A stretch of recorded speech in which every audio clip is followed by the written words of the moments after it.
I am a part of this house too. I am your family member, you know.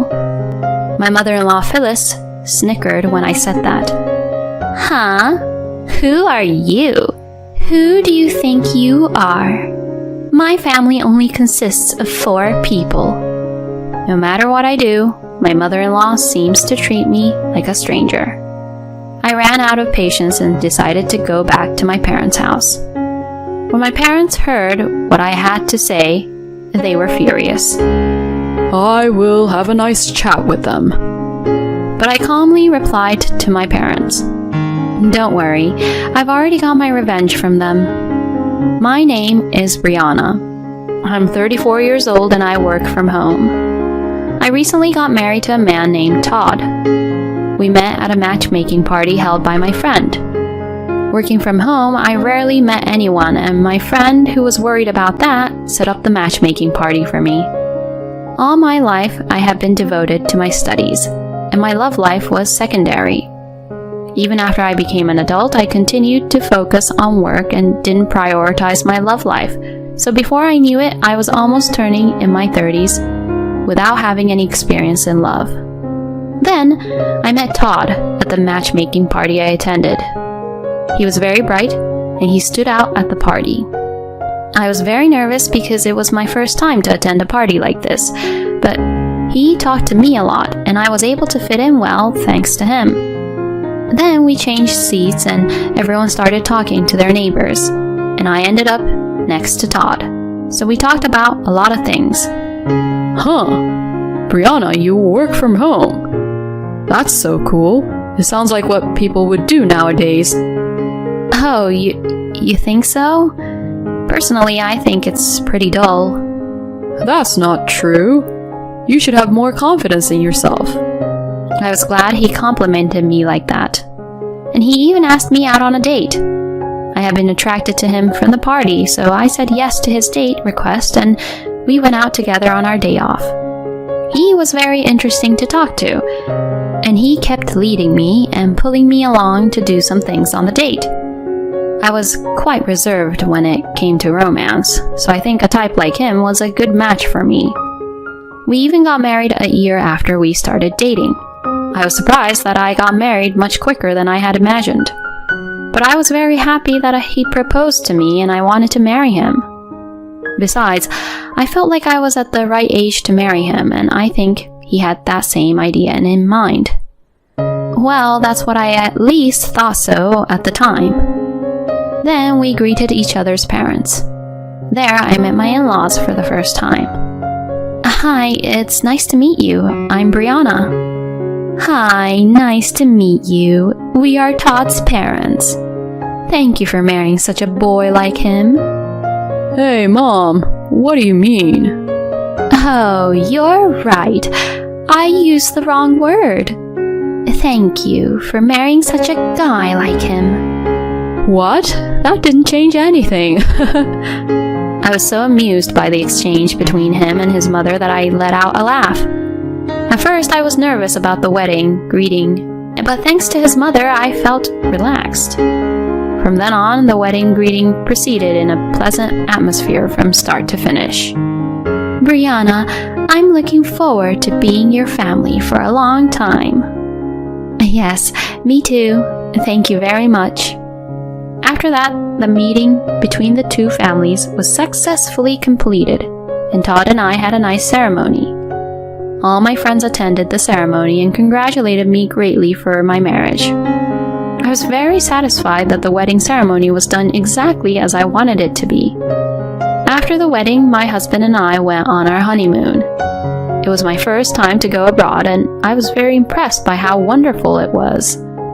It was to Maldives, and it was a valuable experience for me as I had never left the US before. I would like to travel abroad regularly in the future, is what I thought to myself. Then my husband and I returned back to the US. Our joyful newlywed life was about to begin.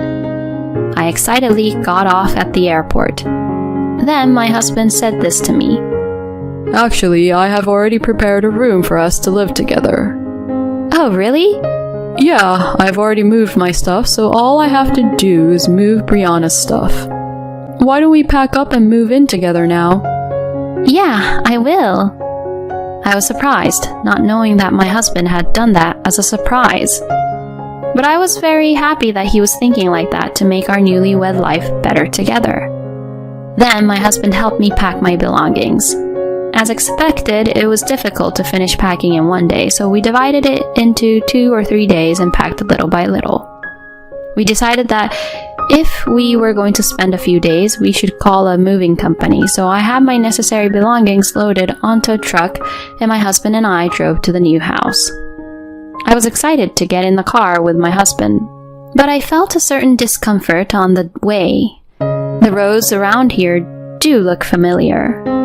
I remember there's a supermarket here, and I think I have been here once. My husband entered a residential area, and it was at this point that I finally realized where we were headed.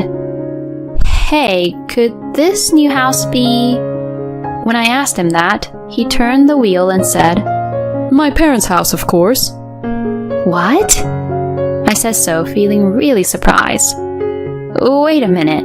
You mean we're going to live with my mother-in-law and father-in-law? Yes, that's right. What? I didn't hear anything about this. Well, that's because it's a surprise. What the heck?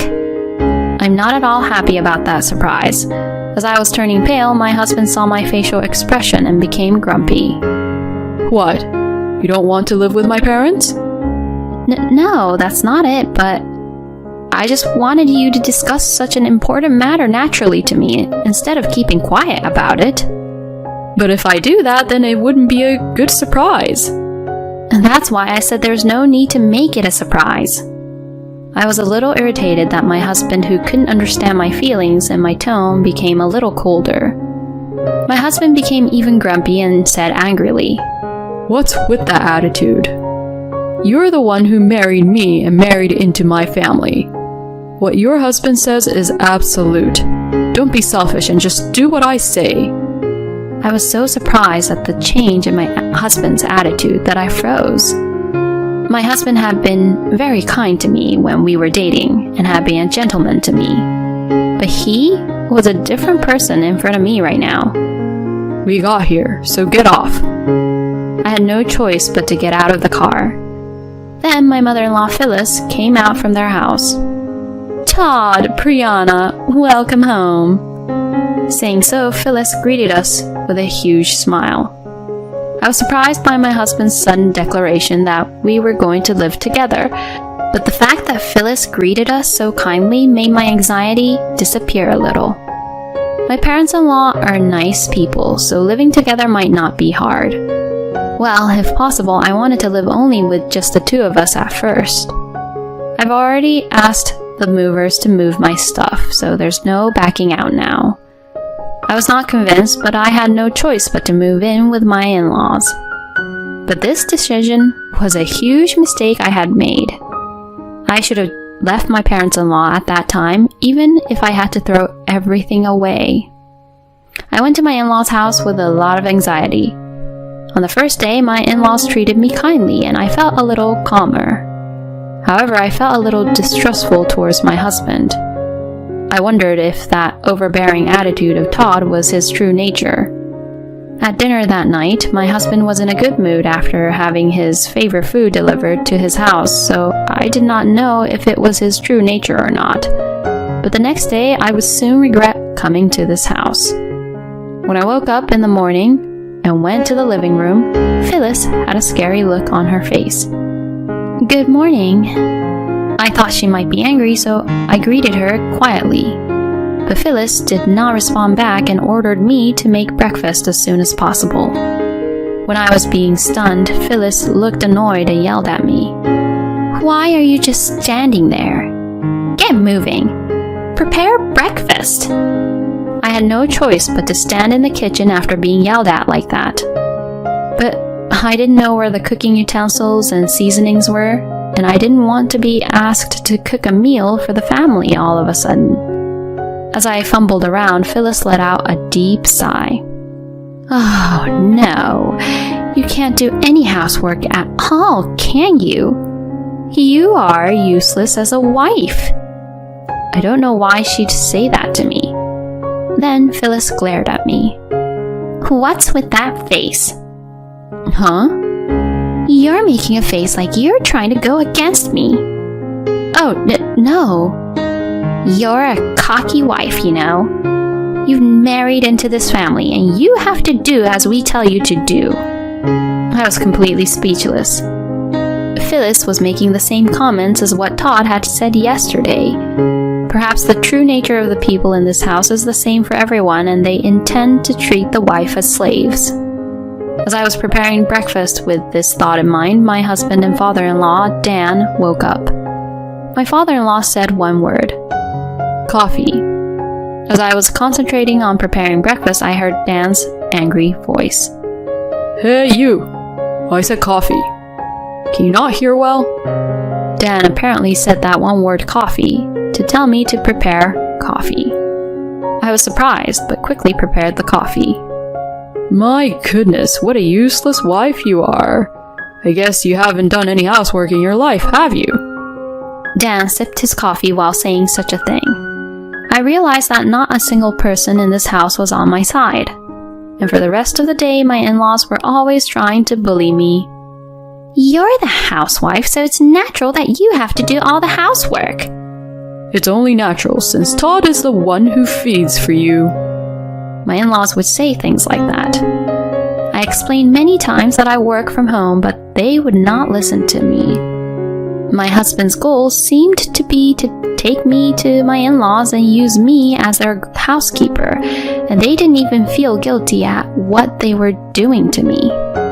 You better listen to my mother and father. If I hadn't married you, no one would have taken you in as a wife. My husband would often verbally abuse me like that, and every single time I heard him say those things, I got depressed.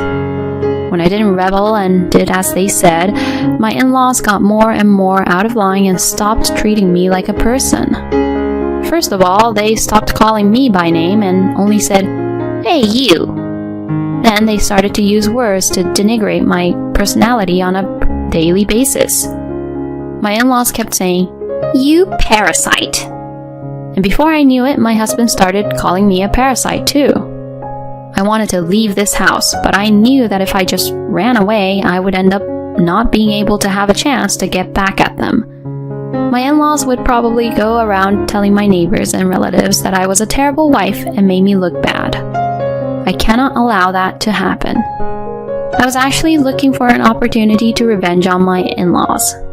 That's why I've been going through these hardships. In the midst of all this, something happened that was indeed unbearable for me. It happened one day.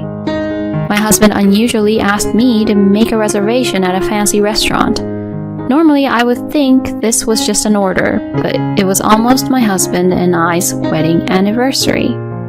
I was surprised because I didn't think my husband would remember our anniversary. I was just a little bit happy and tried to call and make a reservation. But when I tried to make a reservation for 2, Phyllis suddenly snatched the phone away from me.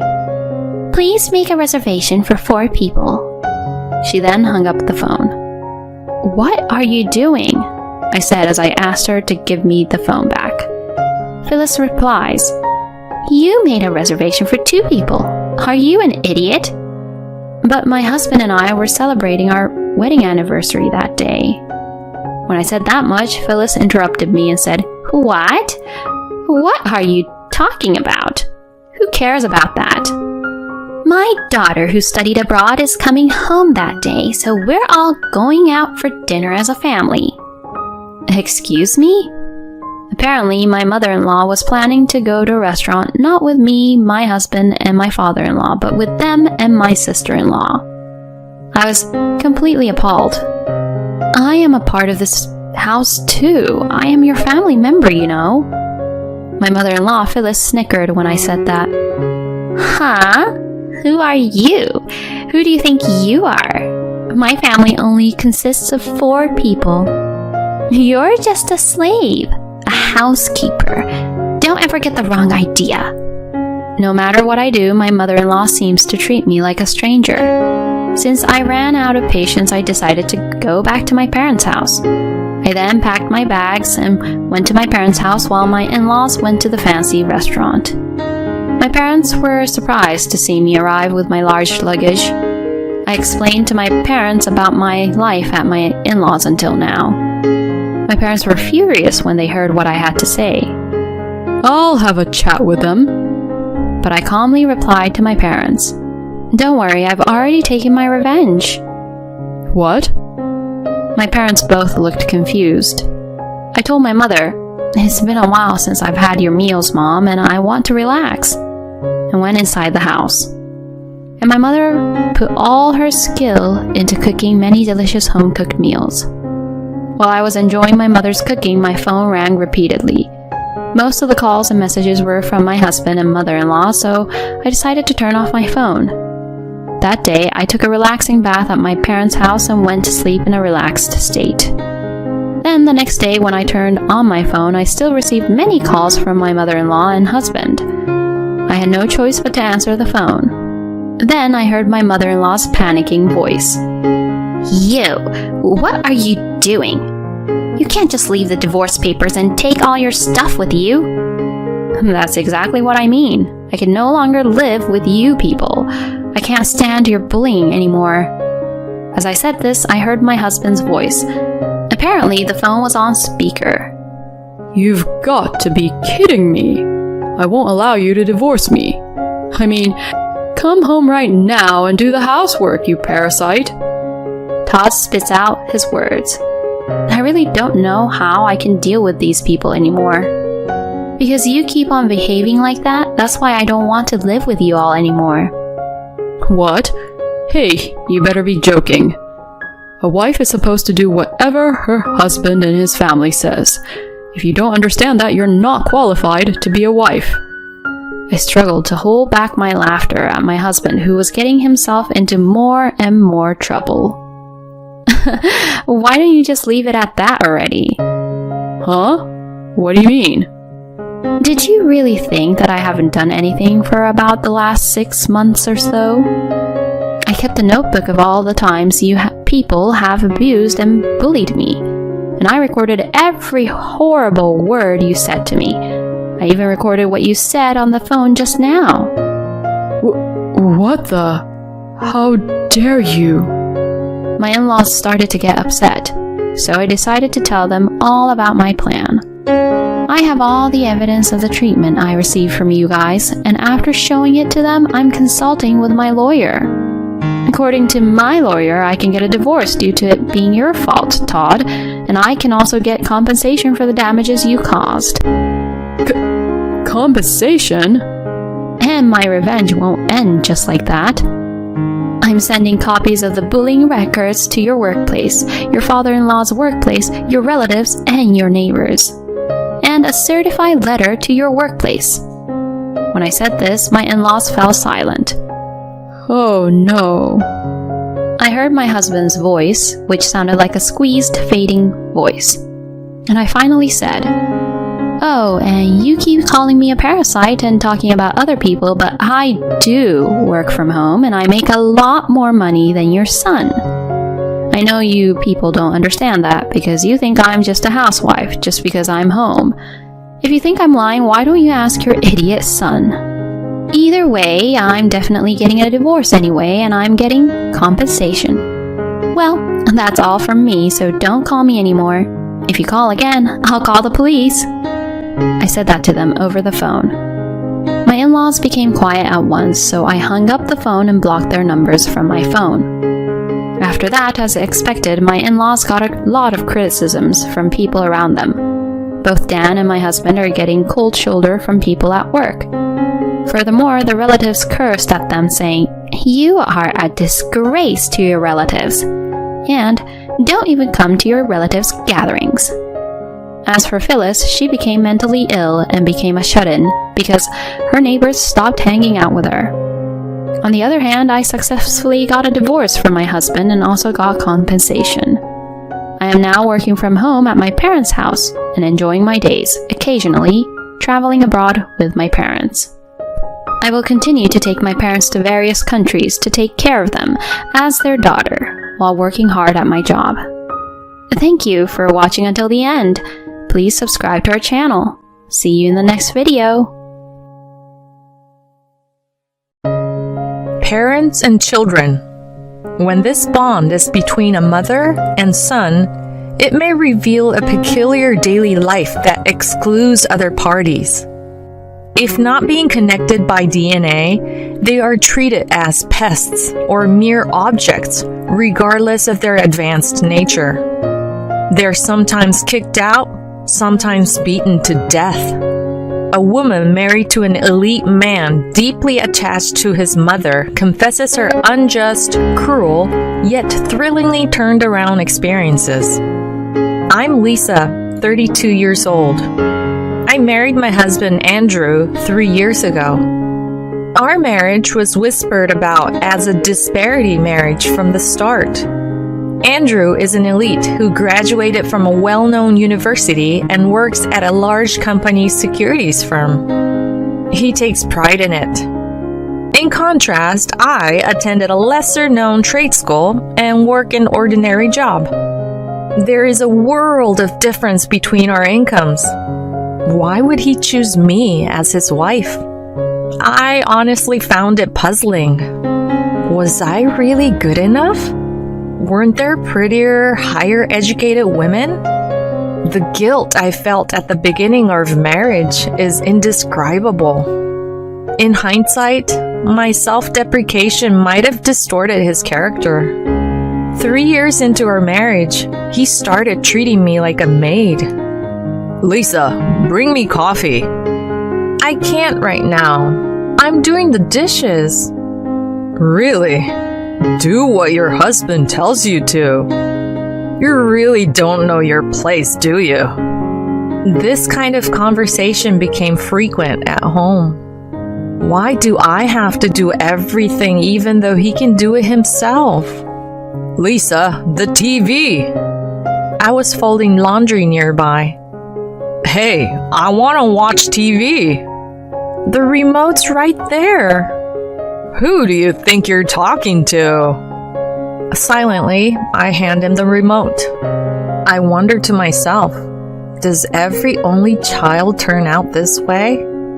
As his wife, I feel less like a housemaid and more like the mother of a small child.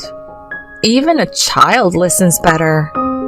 Sometimes I attend his company's social gatherings where he treats me poorly in front of his colleagues. My wife really can't do anything right. People say that marriages with big income disparities are hard, and man, they are absolutely right. She doesn't possess any of the abilities I'd expect her to have. But I feel bad about divorcing her. That's how it goes. It's never a serious atmosphere because it's a drinking party, but the discomfort gradually accumulates. Why do I have to hear such things? We can't call this a marriage. I regretted getting married. And there was another problem in my married life. It was the existence of my mother-in-law, Pauline. Lisa, what's with this house? It's unbearably dirty. Every weekend, Pauline would come over first thing in the morning and check every corner of the house, as if she was a forensic scientist looking for DNA evidence. If she found even a speck of dust or an object out of place, she'd rage like wildfire. Unbelievable! What kind of upbringing did you have? Granted, it's not perfect, but I do an adequate job cleaning and tidying the house. Andrew doesn't help at all, and all the chores fall on me. I wonder if she's even aware of that. I glared at her, thinking about talking back. What's with those eyes? This is why I didn't want a wife without an education. From the beginning of our marriage, she ridiculed us as an income disparity couple. Bullying me had become a daily routine. She divorced when Andrew was 5. Perhaps because she raised him alone, she's incredibly indulgent with him, forgiving him for anything. He, for his part, is hopelessly attached to his mother. He's a typical mama's boy. Initially, I thought he was simply a man who cherished his parents, but oh, was I mistaken. One Sunday, Andrew, noticing the usual exchange between his mother and me, made his way to the living room in his pajamas. It was almost noon. Was he just getting up? I would appreciate if he would help me with the housework on his days off, but I couldn't voice such complaints directly in front of his mother. Whether she knew how I felt or not, she always landed the same blow. Lisa, you do understand, don't you?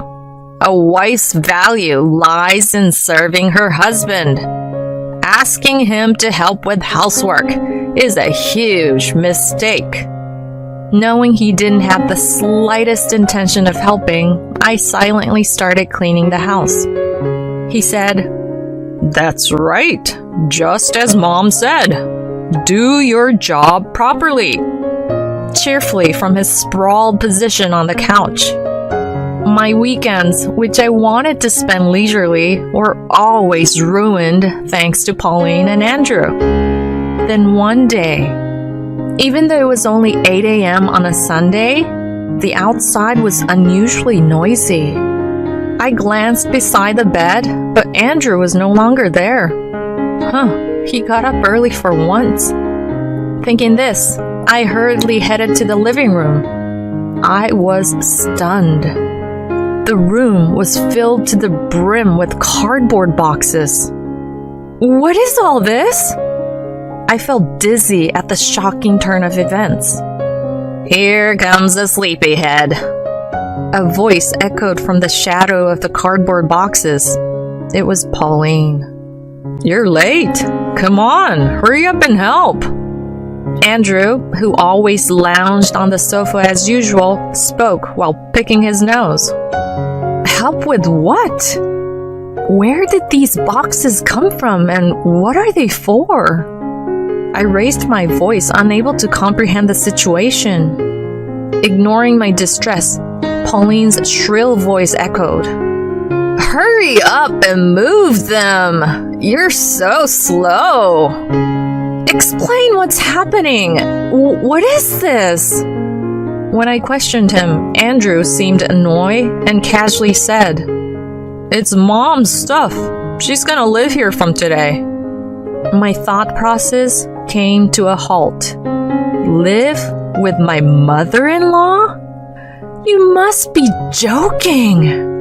Pauline appeared nonchalant. "I've already sold my house. Well, it didn't fetch a high price though." "Sold? Did you really sell your house?" "Yeah, I did. I'm not giving you any money." That's not what I wanted to say.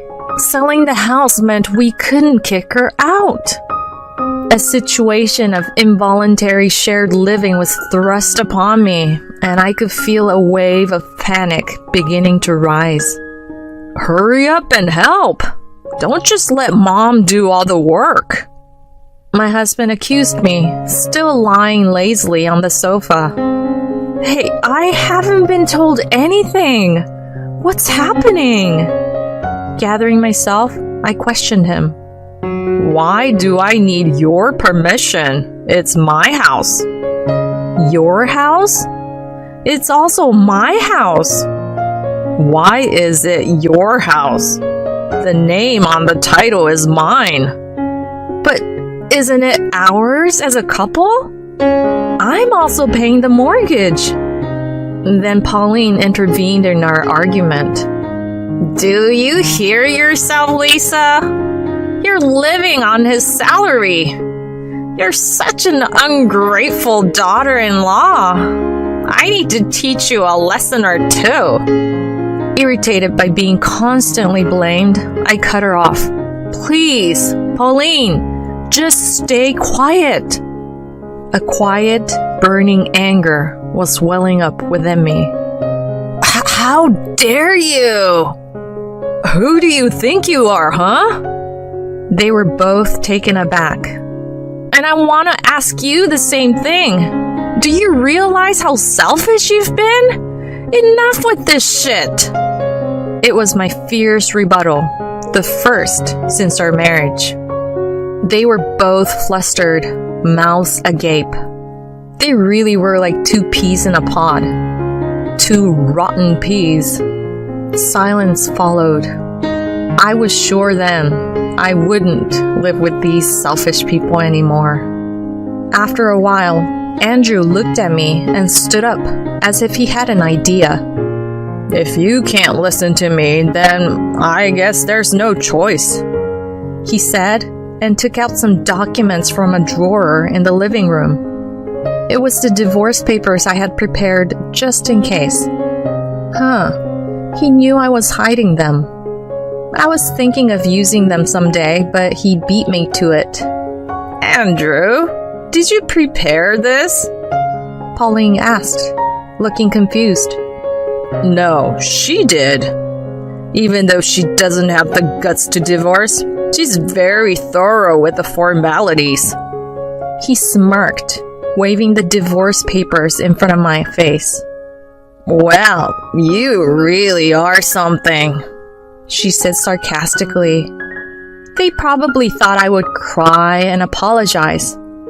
Well, maybe it's about time. Let's get a divorce. Sign those papers right now. I replied, laying down the card I had decided to play. He froze, his hand still holding the divorce papers. His previously confident demeanor had vanished, replaced by cold sweat as he saw the seriousness in my eyes. He must have realized that I was serious.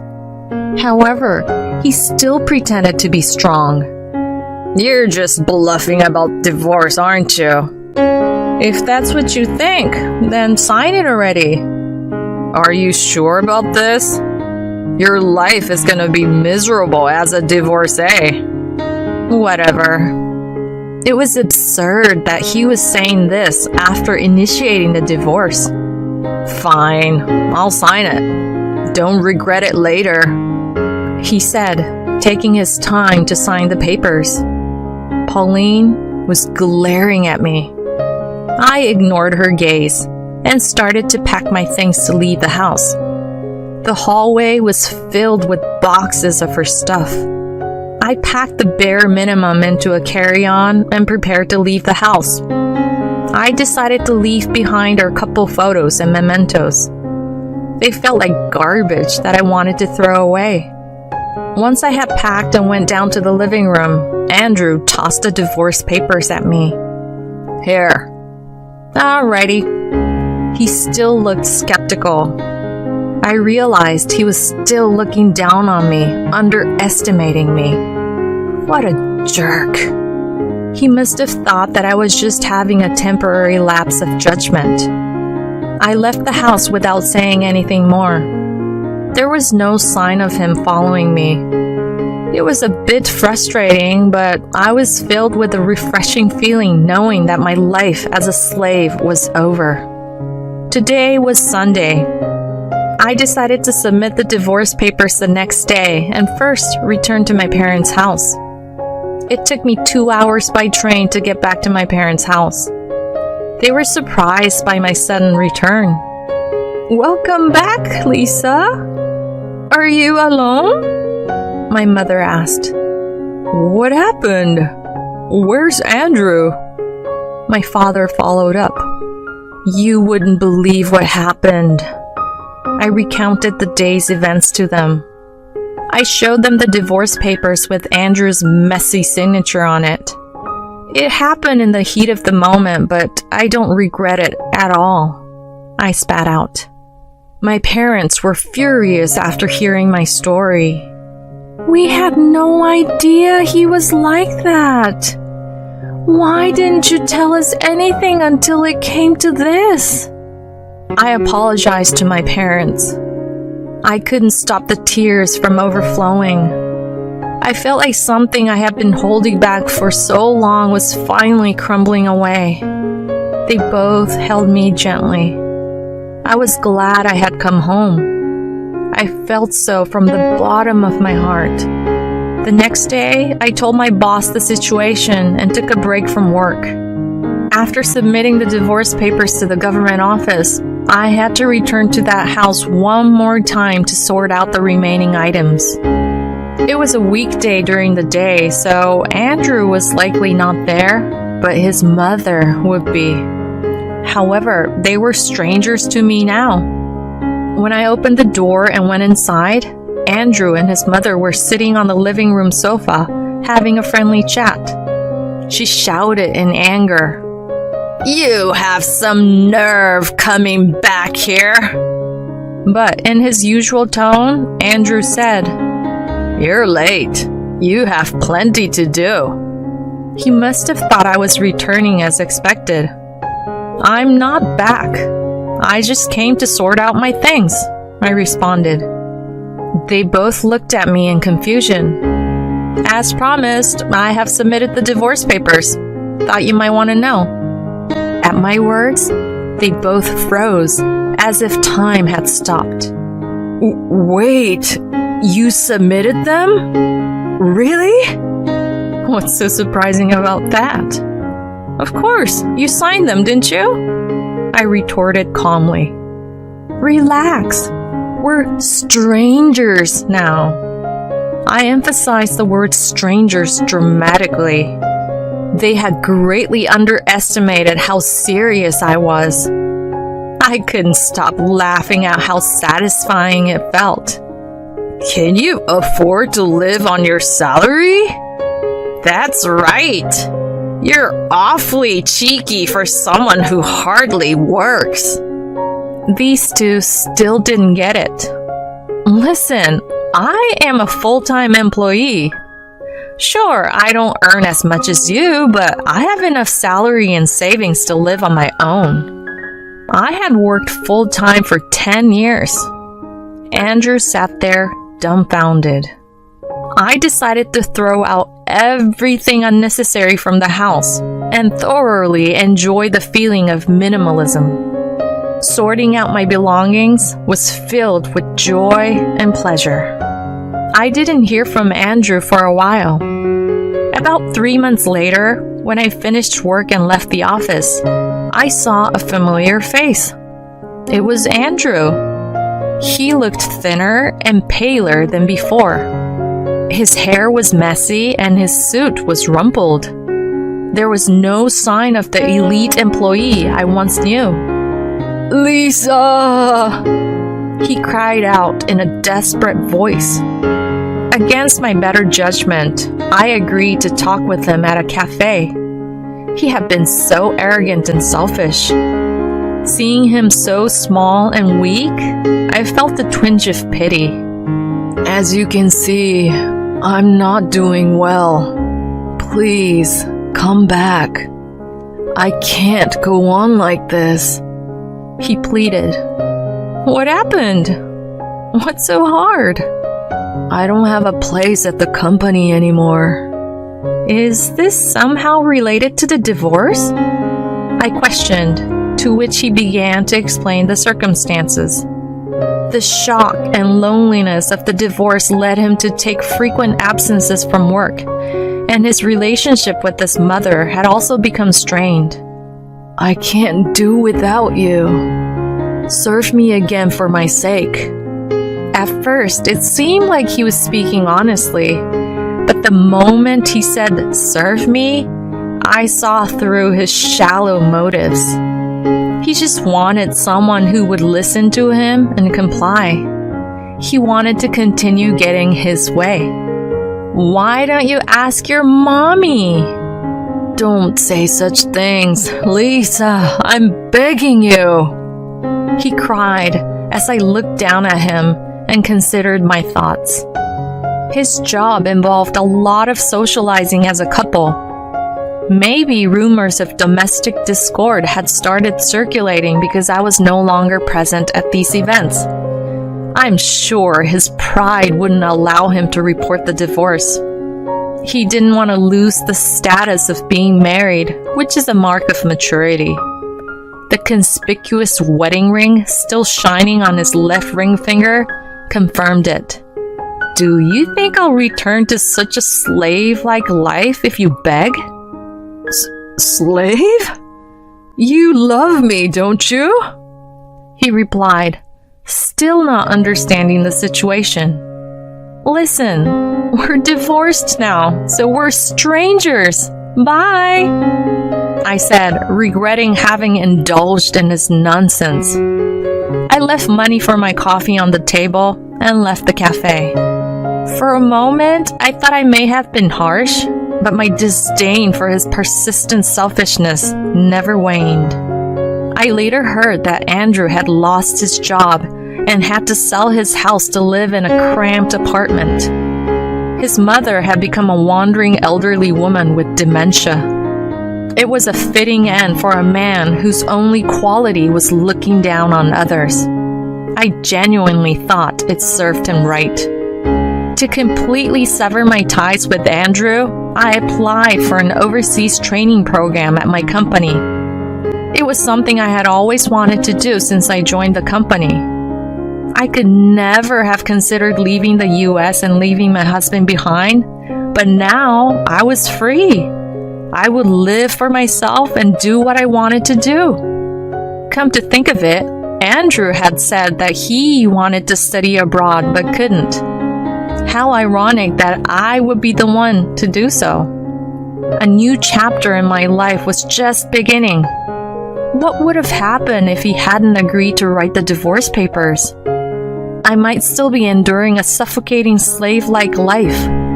When I think about it, I can't thank him enough for his misunderstanding in signing the divorce papers so easily. Because now I am the happiest I have ever been. Oh, and I haven't told anyone about the $30,000 in savings I stashed away in a bank account I opened immediately after we got married.